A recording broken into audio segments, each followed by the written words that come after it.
Ave Regina, Mater misericordiae, vita dulcedo, estes nostra salve.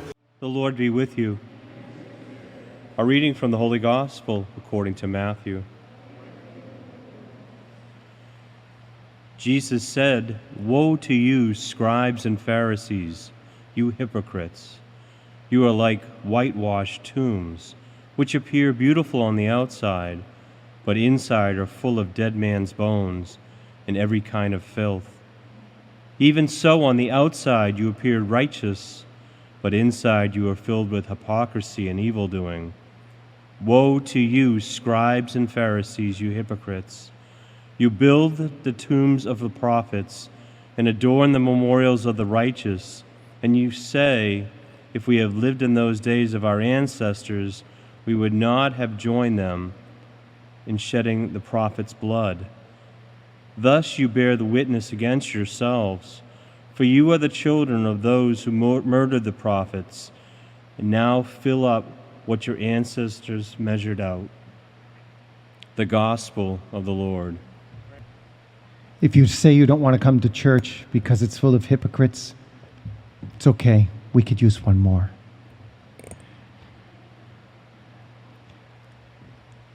Yesterday we spoke about the inside of the cup and how we need to look at the interior life so that we could see that it matches with the exterior life. And this is why we make use of the sacrament of reconciliation, of course. And sometimes people don't want to admit that there's a disconnect between the two because it's always somebody else's fault. Now, if you can get past that hurdle in going into your interior spiritual life through prayer, through the reconciliation, there's another place you have to go, and this is what Jesus is talking about. He talks about how we're like whitewashed tombs, and there's the bones of dead men inside of us, decay and death. What is that?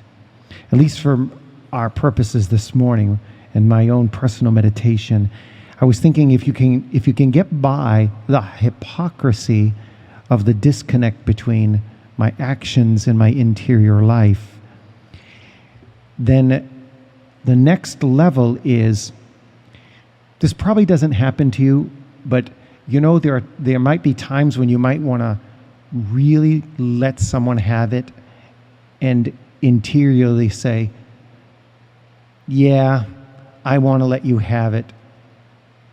And you say to yourself, well, I only thought it, I didn't do anything about it. It is the revelation of an interior life that still needs more adjusting, more of the peace of Christ to come inside of us. More prayer and more reconciliation and more renewal. And so you go to confession and you say, I thought this, and I know that was off. I wanted to say it. I was that far from saying it.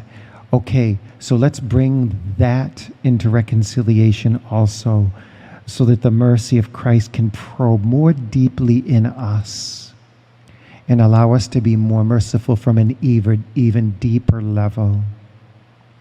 To move from, yes, I forgive you, but be deep down inside, still the dead bones are there and the decay, and to begin purifying on that level. It's not an area that we should be depressed about, but if the Lord is revealing that to us, it's something that should make us rejoice. He's inviting us to experience more purity on the interior. You've graduated from one level to another. You've graduated from the level of the disconnect between my actions and how I want to be, and now you've gone to the place in your heart where you can say, now I need to work on my thought life, so there can be a reconciliation between Christ and my thought life, and I can even think like him, so that we become people that what St. Paul would say, have a renewal of your mind and have the mind of Christ. Regina Celi, letare, alleluia, qui aquam meruisti portare, alleluia, resurrexit sicut dixit, alleluia.